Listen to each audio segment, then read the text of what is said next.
ያቀረብኩላችሁ ግጥም ነው። የግጥሜ ርዕስ ረመዳን። ከሰዎች የሚገኝበት እዝነት ትህትና፣ ውሸትን ላሰበ የለውም ጎዳና። ይሄው ደረሰልን መድረሰቱል ኩብራ፣ ተናፋቂ ወር ነው ኸይርን ለሚሰራ። በሰፊው ይወርዳል የአላህ ረህመት፣ መተሳሰቢያ ነው የፍቅር የዝነት። ረመዳን መጣ ቀናቶች ቀሩት፣ ክፍትፍት ይላሉ የጀነቶች በር፣ ዝግትግት ይላሉ የጀሃነም በር።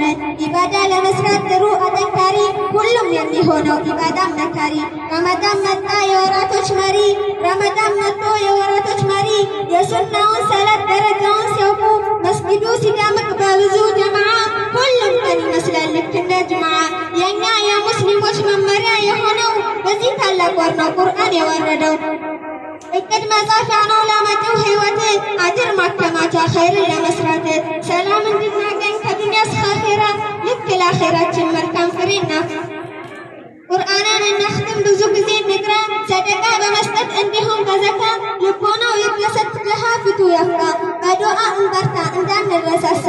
አጅር እንሸምት ቁርአኑን እናንሳ፣ ምስኪኑን በማስታወቅ ዘካ በማውጣት። ይህን ታላቅ ወር እንጠቀምበት፣ ለነገው ቤታችን ጀነት እንስራበት፣ ለነገው ቤታችን ጀነት እንስራበት።